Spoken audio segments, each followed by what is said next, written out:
Hello, I'm Tom Brooks and welcome to Thanet Writers Investigate Witnessing Death. Many stories across most genres feature characters witnessing death in one form or another.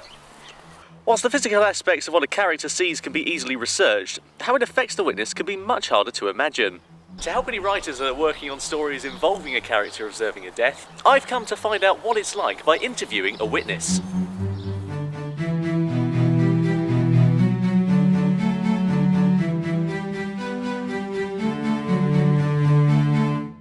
So hi Carl, thanks for talking to us. Would you mind explaining exactly what the circumstances were that led to this incident? Yeah, sure.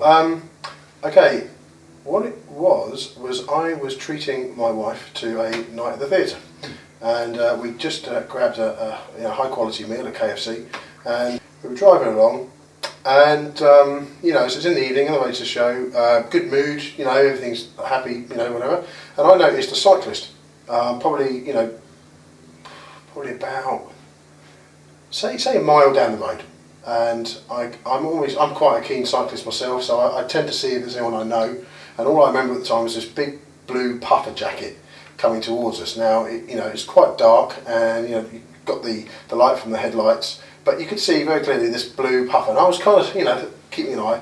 I can't remember what Lucy was doing at the time, probably on the phone or something like that, and then all of a sudden I see there was a car in front, probably let's say 50 to 100 yards in front, and we just traversed from the 30 mile an hour zone into the 50 mile an hour zone, so gradually speeding up and whatever, and the car in front was pulling away a little bit faster.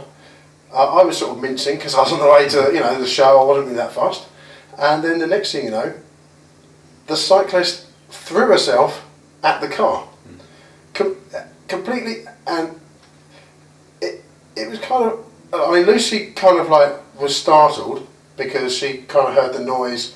The cyclist hit the car and went under the car and everything else. I stopped on a sixpence. The other car kind of went going for a little bit and then stopped and slowed down. And it was all it was a bit surreal. If truth be told, I thought it was either a hidden camera show or a suicide attempt. So I thought she was either trying to claim some insurance money, or it was like a suicide, because she completely threw herself at the car. Right. Tell us in your own words what happened thereafter that. What happened thereafter?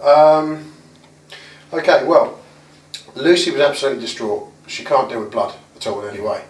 I was kind of chuckling to myself because I thought that Jeremy Beadle, I know he's dead, but I thought he was going to pop out at any moment and sort of think it was a prank, like a YouTube prank, because it was just so surreal.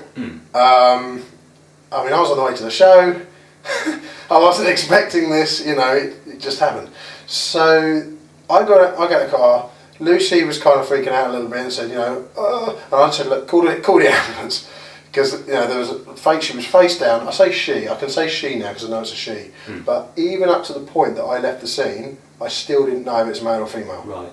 Yeah.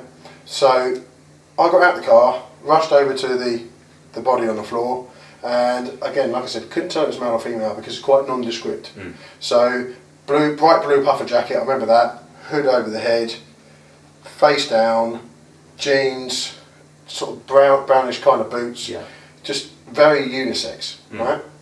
The bike, weirdly, Lucy kept going on about how nice the bike was.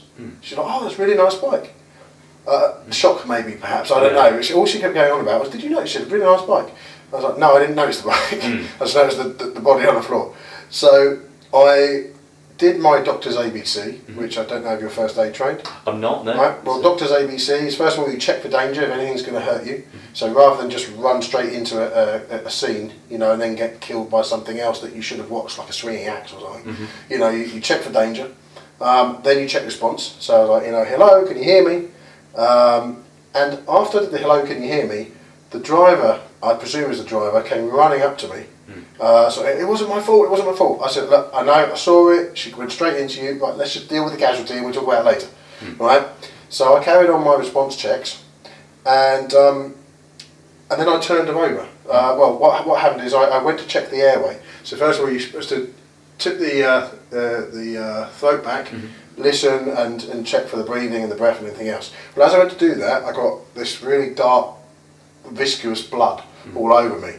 And at that point, I then realised that they weren't faking. Because up to this point, I've got to be honest, I wasn't really taking it that seriously.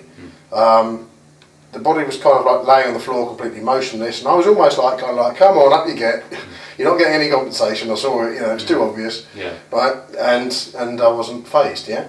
But I don't like getting stuff on my hands at all.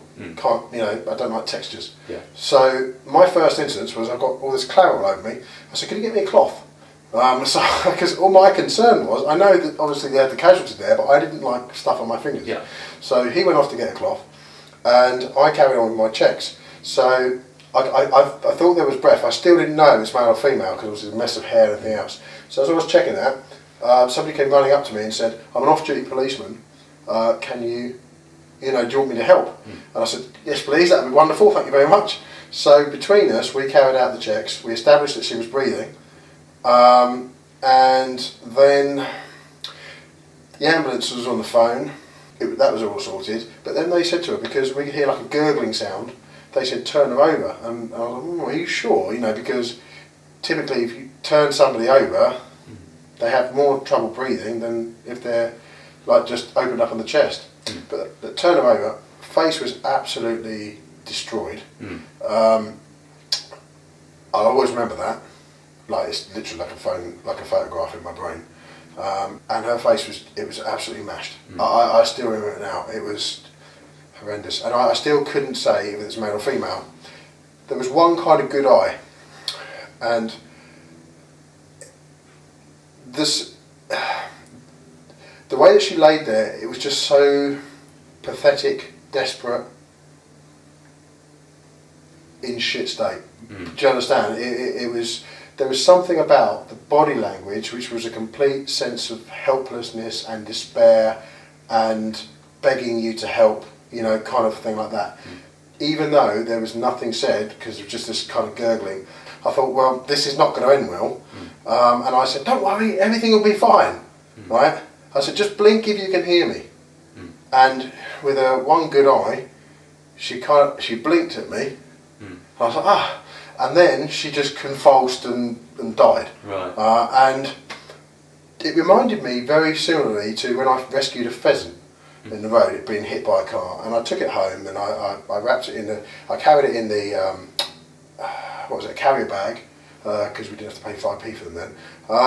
Carrier bag, took it home, brought it home in the bath, and it lasted the whole way in the footwell. And then as soon as I got it home in the bath, I sort of thought, right, okay, I'll maybe see if I get you something to eat. I heard they kind of might have like a bit of cat food or something, but I didn't get that far, because as soon as I kind of put him in the bath, he just convulsed, sprayed blood around the bathroom and died. Right. And this was a very similar scene. And the other thing as well is like with CPR, they say you crack ribs, you do crack ribs. The ambulance arrived, and fire brigade arrived first. And the defibrillator, when you look in the movies, they go clear, and they jump out the chair. Doesn't happen. No, exactly. Nothing happens. They just lay there, and it doesn't do anything. And it's administered a shock, but they haven't moved. Yeah. So I remember when we stripped back the clothing, and underneath there was a peach-coloured bra. But even then, I still, because her physiology was so generically unisex, that you wouldn't know. Yeah. And how did that incident make you feel? How did that make me feel? Well, there's two schools of feel. One, I think, was just how temporary life is. That the amount of times that I've flown down a hill on my bike being invincible. The amount of times when you could... I think the feeling of fragility, I think the feeling of make those moments count is an argument with somebody really that important. I think it made me reprioritise things, I'd say. I'm quite laid back anyway with most things, but there's some things that maybe would have really angered me in the past that even now I'm just like, and just let people get on with it, What it has also, I suppose, done is it has affected emotionally, I suppose, my human connections, because they're now seen as even more temporary than they perhaps were in the first place. You know, we all sort of, you know, I don't know about yourself, but as I've grown older, I've stopped really caring when you lose touch with friends, because you've lost touch with so many friends over the years. Whereas when you're young, you have that best friend in the playground and you have an argument with them and it's the end of the world. And then you realise that it isn't the end of the world, you know. But in the same token, I think even like the death has kind of given me that sense of like just enjoy it, you know, value those times, prioritise, set some goals, do what you want to do. You know, how many times we do things for other people that we don't want to do. So afterwards, what were you going through, given what you'd witnessed as well? Well, it was a number of things, and I can look back and say that it was shock that I went through at the time, even though at the time you're never aware you're going through shock. A car crash is very similar to this, in a way. I remember when I had a car crash, I was fixated on my TV that was on the passenger seat that had a safety belt around it, and I was obsessed with the fact that that was okay. Right? And that was a shock response.